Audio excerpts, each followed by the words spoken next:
আমরা computer basic যে ক্লাসটা, বেসিক ক্লাসের ভিতরে টাইপিংটা মোটামুটি ভালোভাবে রপ্ত করতে পারছি। কি যেভাবে বাংলা লেখা যেমন ইংরেজিটা না দেখে টাইপ করতে পারি। স্পিড কত সোহান, তোমার স্পিড কত? 26 মিনিটে এভারেজে 26 স্পিড থাকে। জুবাইরের কত? জুবাইর সর্বোচ্চ 36 হয়েছে। 34। তানজিদ তোমার কত? এভারেজ তো 15-16 না দেখে নাকি? তো শুধু আমরা ইংরেজি জানি কি এমন না বাংলাও শিখছি? আচ্ছা, কোথায় শিখছিলাম বাংলা? আমরা MS ওয়ার্ড যে অফিস প্রোগ্রামটা আছে নাকি, অফিসের মধ্যে শিখছি। এখন অফিসের মধ্যে আজকে আমরা একটা ভিন্ন জিনিস শিখব, নতুন একটা জিনিস, যেটা হচ্ছে আমরা অনেকে জানি টেবিল ফরম্যাটিং করা। তো এজন্য আমাদের যে মেনু বার আছে, এই রিবন মেনুর আন্ডারে ফাইল মেনু, তারপরে হোম, এগুলো কি সবগুলোর আলাদা আলাদা কি থাকে? অপশন থাকে। এটাকে বলে মেনু বার। আর মেনুর মধ্যে যে ফাংশনগুলো দেখা যায় এগুলাকে কি বলি? অপশন বার বলি। আর এদিকে খেয়াল করার নিচ দিকে এখানে জুম ইন জুম আউট আছে। এটা কিন্তু লেখার সাইজ বড় ছোট না, পেজের সাইজ। হ্যাঁ, অনেকে ভুল করে। আবার অনেকে জুম আউট করতে যায় মাঝে মধ্যে এখানে ক্লিক করে দেয় ওয়েব লেআউটে, তখন ক্যানভাসটা কেমন এলোমেলো হয়ে যায়। এটা করা যাবে না। যদি এরকম হয় নার্ভাস হয়ে যায় না। আবার এখানে Ctrl Z মানে আমরা জানি আনডু করা বা রিডু করা। হ্যাঁ, তো ওই জিনিসটা Ctrl Z দিলেও ঠিক হয় না। তখন আমরা কি করব? এখান থেকে প্রিন্ট লেআউট যেটা, এটাই থাকবে। এটা হচ্ছে আমাদের স্বাভাবিক অবস্থানটা। আচ্ছা, এবার আসো আমরা টেবিল করার জন্য একটা জিনিস খেয়াল রাখবা। ধরো আমরা টেবিলের মধ্যে যদি বাংলা লিখি, তাহলে আমাদের উচিত হবে এখানে কি সুতনিয়ামজি করা, সাইজটাকে যেরকম চাচ্ছি ওই রকম করে নেওয়া। তাহলে কি হবে? আমরা ইনসার্ট মেনুর আন্ডারে যখন টেবিল, এখানে ফ্রি সেট আছে, ধরো ডিফল্ট আমরা একটা টেবিল বানিয়ে নিলাম। তাহলে কি সব পেজের মধ্যে খেয়াল করো সুতনিয়ামজি থাকে। হ্যাঁ, সব পেজে। এবং সাইজ কত আছে? 16 আছে। ম্যাক্সিমাম আমরা যে ভুলটা করি, ধরো এখানে ক্লিয়ার ফরম্যাট আছে, স্বাভাবিক অবস্থায় চলে আসছে। ম্যাক্সিমাম ভুলটা হচ্ছে এখানে আমরা আগে টেবিলটা বানাই, ইনসার্ট থেকে টেবিল, এভাবে টেবিলটা বানাই। বানানোর পরে আমরা বারবার এখানে যাই, সুতনিয়ামজি করি, লেখার সাইজ 16 করি। এখানে লিখলাম, ধরো Ctrl-Alt-V দিয়ে ক লিখলাম। হ্যাঁ, আবার এখানে আসার পরে দেখো লেআউট চেঞ্জ হয়ে গেছে না? এই ভুলটা করা যাবে না। এই ভুল করলে মানে এরকমও যদি হয়, এরকম যদি হয়, সমাধান কি আছে? কোথায় ক্লিক করব? সিলেক্ট করে প্রথম কর্নারে, এটা মানে সিলেক্ট অল। আচ্ছা, তো এই জন্য আমরা কি করি? টেবিল এর আগেও আমরা করছি ব্যঞ্জন বর্ণ স্বরবর্ণ লিখতে, তাই না? এখান থেকে আমরা এটা সিলেক্ট করলে সিলেক্ট অল হয়। তখন আমরা এখান থেকে সুতনিয়ামজি, তারপর লেখার সাইজ যা করব সব টেবিলে কি হয়ে যাবে? ওই সাইজটাই হয়ে যাবে। দেখো টেবিলটাও বড় হয়ে গেছে। এটা হচ্ছে বেসিক যে জিনিসটা। এখন আজকে আমরা টেবিলের যে জিনিসটা দেখবো, অনেকে টেবিলের কাজটা ভালোভাবে জানে না, বুঝে না, করতে পারে না। তো এই জিনিসটা ভালোভাবে আমরা বোঝার চেষ্টা করব, পুরো টেবিলের যে প্রসিডিওরটা। আচ্ছা, সর্বপ্রথম ধরো টেবিলের মধ্যে অনেক সময় আমরা লেখা থাকে, লেখাটা যদি টেবিলের মধ্যে থাকে, যেমন এখানে একটা লেখা আছে, এখানে হচ্ছে কাকা লিখলাম। হ্যাঁ, এখানে লিখলাম চাচা, এভাবে অনেকগুলো লেখা আছে। আমি চাচ্ছি টেবিলটা থাকবে। কি বলছি? টেবিলটা থাকবে। লেখা যেগুলো দেখা যাচ্ছে স্ক্রিনে এগুলো চলে যাবে। সিলেক্ট করে কি করব আমরা বলো তো? ব্যাক স্পেস দিলে টেবিল সহ চলে যায়। ধরো ব্যাক স্পেস দিলাম, টেবিল সহ চলে গেছে। আবার ফিরিয়ে আনবো কীভাবে? CTRL Ctrl+Z, আগের অবস্থায় আসছে। ডিলেট দিলে কি হয় দেখি একবার। ডিলেট দিলে লেখাটা চলে যাবে কিন্তু টেবিলটা রয়ে গেছে। একটা জিনিস জানার দরকার। আবার আরেকটা জিনিস দেখো, এই টেবিলটা বর্তমানে কি একটা বর্ডার আছে, সুতার মতো একটা বর্ডার, তাই না? আমরা এই যে এটাকে বর্ডার বলি আর কি, বক্সের একটা বর্ডার। তুমি চাইলে এটা সিলেক্ট করে এখান থেকে বর্ডার উঠে ফেলতে পারো। এখানে কিভাবে করব? এই যে এখানেও আছে, এখান থেকে নো বর্ডার। কিছু আছে বোঝা যায় কিছু, কিন্তু টেবিল আছে। এভাবে হয় কি, ধরো আমরা লিখলাম যে নাম লিখলাম। হ্যাঁ, তারপর একটা ট্যাব দিলাম, ট্যাব দিয়ে লিখলাম কি, ধরো তোমার নাম জোবায়ের নাকি, জোবায়ের লিখলাম। এবার এখানে একটা দেখো পয়েন্ট আছে, এই পয়েন্ট দিয়ে তুমি চাইলে জোবায়েরকে এই জায়গায় রাখতে পারবা। চাইলে তুমি কি করতে পারো, এখানে একটা কোলন ব্যবহার করতে পারো। ক্লিয়ার? স্পেস দিলাম, একটা স্পেস দিচ্ছি, আবার এই জায়গায় একটু বড় করে দিতে হবে। এভাবে কি আমরা CV বায়োডাটা তৈরি করি না? এভাবে করতে পারি। এরপর ধরো এখানে লিখলাম পিতার নাম, ট্যাব দিয়ে এখানে গিয়ে লিখলাম, কি লেখা যায়? পিতার নাম, জুবাইরের বাবার নাম কি? হ্যাঁ, শাহ আলম। এই হয়েছে অবস্থা। যদি এখন দেখো আমাদের কিন্তু একটা টেবিল আছে, আমরা এটা যখন নো বর্ডার করে দিছি এখান থেকে চলে গেছে, হ্যাঁ, এবার অল বর্ডার করলাম, আসছে না? এবার আরেকটা জিনিস দেখো, ধরো আমাদের এই টেবিলগুলো অপ্রয়োজনীয়, আমরা এটা সিলেক্ট, এখানে খেয়াল করো, এই জায়গায় আসলে একটা তীরের মতো চেঞ্জ হয়, এরোর মতো, দেখছো কালো এরো আছে একটা, দেখা যাচ্ছে? এটা ক্লিক মানে এটা সিলেক্ট হয়েছে। এবার ব্যাক স্পেস দিলে এটা টেবিলটা রিমুভ হয়েছে। বুঝতেছো না? বুঝবে কখন? এটা ডান পাশে টানতেছি, অনেকগুলা টেবিল সিলেক্ট হয়েছে, এবার ব্যাক স্পেস দাও, অনেকগুলা রিমুভ হয়ে গেছে। এবার আসো আমাদের টেবিল টুলের অপশনটা আমরা একটু ধরে বুঝে একটু বোঝার চেষ্টা করি। টেবিল টুলের মধ্যে একটা আছে ডিজাইন মেনু, আর একটা হচ্ছে লেআউট মেনু। এই লেআউটের আন্ডারে অনেকগুলো অপশন আছে। আমরা যদি ইনসার্ট রাইট দেই তাহলে কি টেবিল আরও বাড়তেছে না? ইনসার্ট লেফট দিলে বামে টেবিলটা বাড়বে। আবার যদি টপ দেই যেমন অ্যাবভ, তাহলে উপরে টেবিল বাড়তেছে। হ্যাঁ, আচ্ছা, কন্ট্রোল জেড দিলাম। এটা হয়েছে কি একটা নিয়ম দেখানো হয়েছে। এবার আমরা হচ্ছে ধরো জুবাইর লেখা, এটাকে চাচ্ছি সিলেক্ট করতে, সিলেক্ট করে এটাকে মার্জ করে দিব, মানে উপরের যে টেবিলটা, হ্যাঁ, উপরে একটা টেবিল নিবা। আরও সহজভাবে বলি, এখানে সিলেক্ট করে ইনসার্ট অ্যাবভ একটা ঘর নিলাম, এখানে অনেকগুলা ঘর না, সবগুলা ঘরকে একটা বানাইতে হবে। আগে আমরা লিখবো যে জীবন বৃত্তান্ত লিখলাম। এবার সবগুলাকে সিলেক্ট করব কিভাবে আমরা জানি, বাম পাশে ক্লিক করলে সবগুলা সিলেক্ট হয়। এবার এখান থেকে কি করব, দেখো এখানে মার্জ সেল নামে একটা অপশন আছে, পাইছো? মার্জ সেল মানে কি? না, সবগুলা টেবিল যতগুলা বক্স ছিল সবগুলা ঘর মিলে কয়টা হয়েছে? একটা ঘর হয়েছে। এবার এটাকে আমরা এখানে সেন্টার অ্যালাইনমেন্ট আছে, অ্যালাইনমেন্ট সেন্টার করে দেই, তাহলে কি হবে? জীবন বৃত্তান্তের মধ্যে চলে গেছে। এবার আসো এই দিকেও যদি তোমরা চাও যে জুবাইর যেটা, এটা সবগুলা কি হয়ে যাবে? মার্সেল একটা হবে, করা যাচ্ছে। এখানে হইল। আচ্ছা, এবার হচ্ছে মাতার নাম, মাতার নাম লিখে এখানে বলো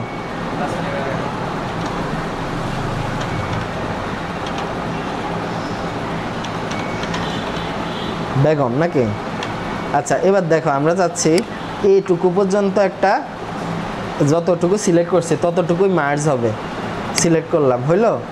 এবারে এখানে যাচ্ছি, এখানে ধরো আমরা লিখলাম লিঙ্গ লিখলাম, হ্যাঁ। এবার এখানে ধরো একটা চেক বক্সের মতো, বা হচ্ছে এখানে আমি লিখলাম, এই চারটা সিলেক্ট করলাম, করার পরে এখানে মার্জ সেল করলাম। এবার এখানে লিখলাম, ঠিক আছে? মানে ভাগে ভাগে ধাপে ধাপে চাইলে তুমি এটা করতে পারবে। তাহলে এবার ধাপে ধাপে দেখছো, এখানে আমরা যখন মার্জ করি, এখানে মার্জের কাজটা আমরা মোটামুটি বুঝছি। এবার ধরো আমাদের এই টেবিলটাকে আমরা টুকরা করে ফেলবো, মানে এই টেবিলের সাথে উপরের টেবিলের কোনো সম্পর্ক থাকবে না। কি বলছি কথাটা? আমাদের এখানে যেমন জীবন বৃত্তান্ত, নাম, পিতার নাম, মাতার নাম, হ্যাঁ, এই কয়েকটা, এই চারটা রো দেখা যাচ্ছে, এগুলাকে আমরা বলতেছি কি? কলাম। আমরা আগেও আলোচনা করছি, লম্বা লম্বি যেগুলো পিলারের মতো এগুলো কলাম, আর যেগুলো সারিবদ্ধ থাকে এগুলো কি? রো। তো এই যে চারটা উপরে যে আমরা সারি দেখতেছি, এই চারটার পরে এই টেবিল যেটা, এটাকে টুকরা করে ফেলবো, কেটে ফেলবো। এই জন্য দেখো আমাদের এই মার্জের আন্ডারে একটা স্প্লিট টেবিল নামে একটা অপশন আছে, জাস্ট এটার মধ্যে ক্লিক করবা, করার পরে দেখো এখানে একটা খালি জায়গা হয়ে গেছে। এখন এই টেবিলের সাথে এই টেবিলের কোনো সম্পর্ক নাই, বিরহ বিচ্ছেদ হয়ে গেছে নাকি? ডিভোর্স হয়ে গেছে, হ্যাঁ। আচ্ছা, ডিলেট দিলাম, ডিলেট দিছি, আর কি হয়ে গেছে? আবার আগের অবস্থায় চলে আসছে। তাহলে কি করব আমরা? এই লেআউটে আসবো, টেবিল টুলের লেআউটে এসে স্প্লিট মানে টুকরা করার মতো আর কি, স্প্লিট টেবিলে ক্লিক করলাম, আলাদা হয়েছে। এবার ধরো আমরা চাচ্ছি কি, এইখান থেকে সিলেক্ট করে ব্যাক স্পেস দিয়ে এটা কেটে দিলাম, কেটে দিয়ে এবার এই তীর যেটা দেখা যাচ্ছে এখানে, এই যে স্কোয়ারের মতো, এটা ধরে ডান দিক দিকে টান দিলাম, দেওয়ার পরে এবার ব্যাক স্পেস দাও। কি হয়েছে? টেবিলটা খণ্ড খণ্ড হয়ে গেছে। যদি জোড়া লাগানো থাকতো তাহলে কিন্তু এইভাবে তুমি টেবিল কাটতে পারতে না, কিন্তু আলাদা করে নিয়ে আমরা অ্যাডজাস্ট করে নিচ্ছি, বুঝতে পারছো? আচ্ছা, এটা জোড়া থাকুক বা না থাকুক এই অবস্থায় থাকবে। এখন দেখো টেবিলে ক্লিক করলে উপরে এই একটা রুলার দেখা যাচ্ছে, এটা কিন্তু বাই ডিফল্ট থাকে না। আমরা যখন এখানে ভিউ মেনুতে রুলারটা অন করে রাখি তখনই কিন্তু এটা আসে।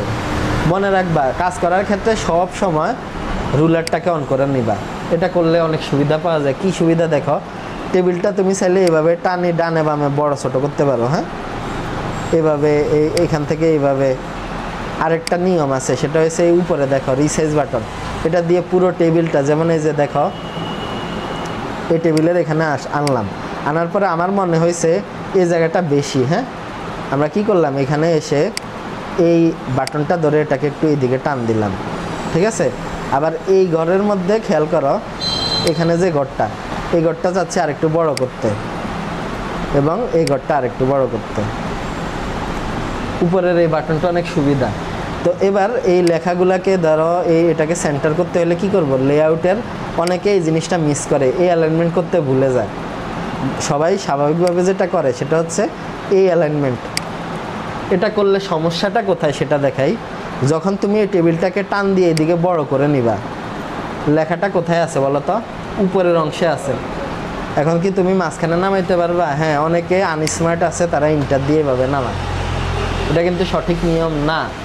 তোমার কিভাবে নামাইতে হবে সেটা হচ্ছে, আমরা টেবিলটাকে সিলেক্ট করে লেআউটে আসব, আসার পরে এই যে অ্যালাইনমেন্টের আন্ডারে এই সেন্টার অ্যালাইনমেন্ট করে নিব। এটা মানে পুরো বক্সের কি হয়েছে, মাঝখানে চলে আসছে। এইভাবে করতে হয় আর কি। এই জন্য আমরা সিলেক্ট করব, করে প্রয়োজন অনুসারে আমরা সেন্টার অ্যালাইনমেন্ট করে নিব।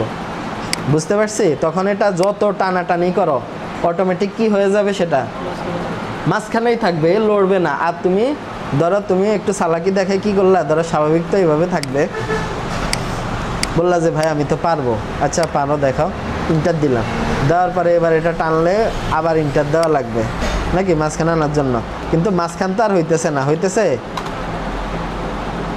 এই জিনিসটা একটু খেয়াল রাখো। আমরা আবার পূর্বের অবস্থায় চলে আসব, সিলেক্ট করলাম, সেন্টার অ্যালাইনমেন্ট করলাম, আর এখানে যেটা এটা লেফট অ্যালাইনমেন্টই থাকুক, কারণ না হলে একটু সমস্যা হবে। এবার ছোটো করে নিলাম, এতটুকু বুঝছি। এবার ধরো আমাদের ঠিকানা, একটা হয়েছে কি বর্তমান ঠিকানা, একটা হয়েছে স্থায়ী ঠিকানা। এখন আমি এখানে লিখলাম বর্তমান ঠিকানা। হ্যাঁ, আর চাচ্ছি যে ধরো এটাকে একটু সেন্টার অ্যাডজাস্ট করে নিচ্ছি, এখানে লিখলাম কি স্থায়ী ঠিকানা।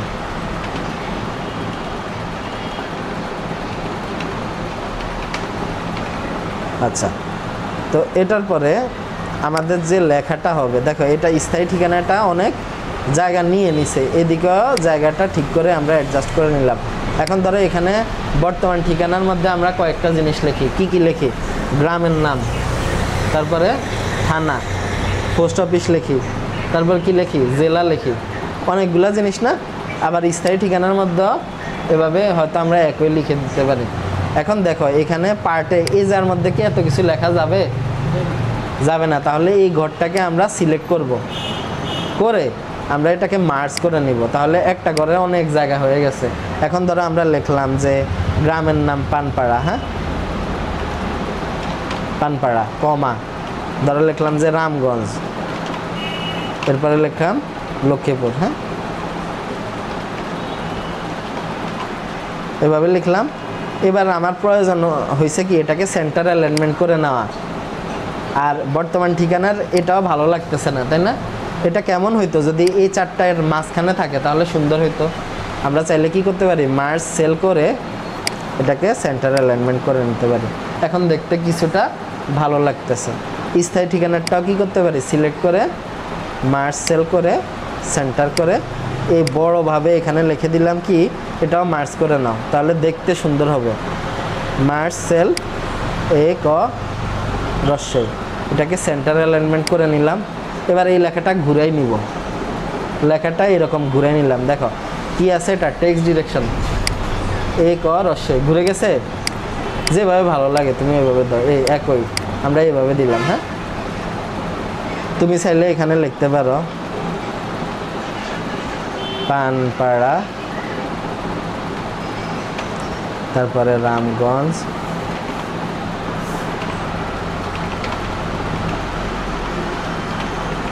এভাবে চাইলে লিখতে পারো। মানে আমরা কি করছি বলো তো, টেক্সট ডিরেকশন, টেবিলের আন্ডারে একটা বাটন আছে কি টেক্সট ডিরেকশন, এটা ঘুরানো যায়।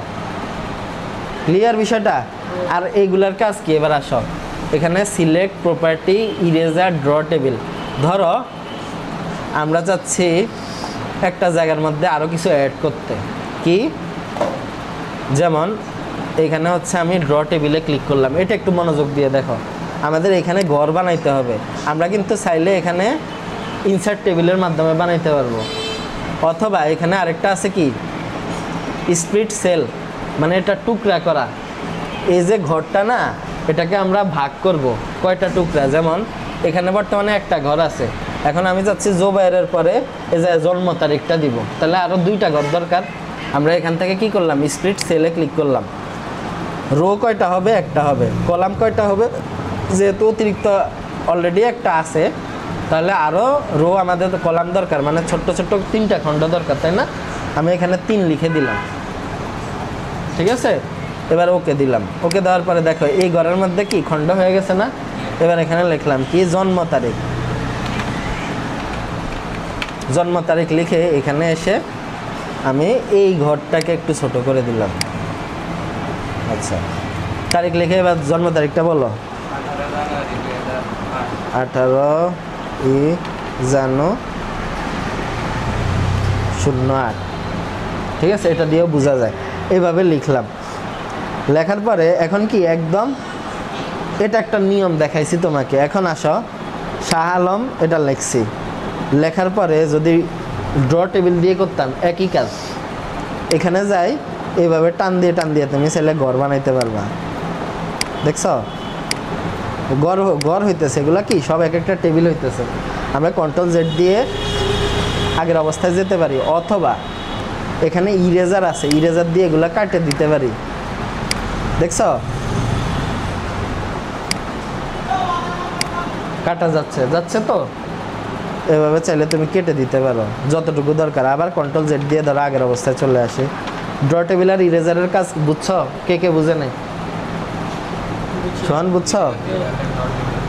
আচ্ছা, যেহেতু আমাদের সময় স্বল্প, এতটুকু জিনিস যে ফরম্যাটটা তৈরি করা হয়েছে, তোমরা এরকম একটা ফরম্যাট বানাও। আরেকটা জিনিস হচ্ছে কি, এখানে আমরা এটা দিয়ে ফিনিশ করতেছি আর কি। ইরেজারটা উঠাই নিলাম, ইরেজার না উঠালে একটা ঝামেলা আছে, নাহলে সব কাটা যাবে। ধরো ইরেজার দিয়ে কি করি, এইভাবে কাটি দিলাম, কাটা গেছে। আমরা তো এটা ব্যাক স্পেস দিয়ে কাটতে পারি, তাই না? আমরা কি করলাম, এখানে ইরেজারটা যদি সিলেক্ট থাকে তাহলে কি করে নিব, উঠাই নিব নাকি। ডট টেবিল যদি সিলেক্ট থাকে তাহলে সারাদিন কি হবে, কলমেটা থাকা মানে একটা বিরক্তি, কি হবে, ঘর হইতে থাকবে, তখন এটা উঠাই নিবা।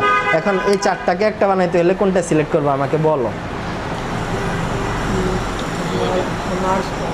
মার্সেল, হ্যাঁ। এবার এখানে লিখলাম এই ছেলেটি অনেক ভ্রমণ প্রিয় এবং ভদ্র ছেলে হিসেবে পরিচিত। হ্যাঁ, এটা লিখে দিলাম। মানে একটা ঘর, 4টা ঘরকে একটা বানাই, লিখে নিলাম। এতটুকু আমার শেষ। আর একটা জিনিস দিয়ে আমরা এটা পুরো শেষ করতেছি। জীবন বৃত্তান্ত যে লেখাটা লিখছি, এটা সিলেক্ট করে দেখো ডিজাইনের আন্ডারে কালার আছে। যেমন কি এখানে শেডিং, এই আমরা যদি কোনো কালার দিতে চাই, টেবিলের ভিতরকার কালার এটা, যেমন এই ছেলেটি ভ্রমণ, এটা যদি আমরা ইয়েলো কালার দিতে চাই, শেডিংয়ে যাব, যাই এখান থেকে ধরো ইয়েলো কালার দিলাম। এভাবে চাইলে ধরে ধরে প্রতিটা জিনিসে কি করতে পারবা, কালার দিতে পারবো। বুঝছি এই জিনিসটা পুরো। এবার ফাইলটাকে সেভ করব কিভাবে, ফাইল সেভ অ্যাজ হিসাবে ধরো আমরা ডেস্কটপ নির্বাচন করে এখানে টেবিলের ক্লাস হইল, এই একটা জিনিস হইল। এবার আরেকটা জিনিস হচ্ছে পিডিএফ বানানো, গতকালকে দেখাইছিলাম, মনে আছে? ফাইল মেনু থেকে এক্সপোর্ট ক্রিয়েট পিডিএফ করলে কি হয়, রেজুলেশন নষ্ট হয় না এবং টাইপফেসটা স্বাভাবিক থাকে। এতটুকু ক্লিয়ার। এবার বাকি 20 মিনিট তোমরা প্র্যাকটিস করো, হ্যাঁ।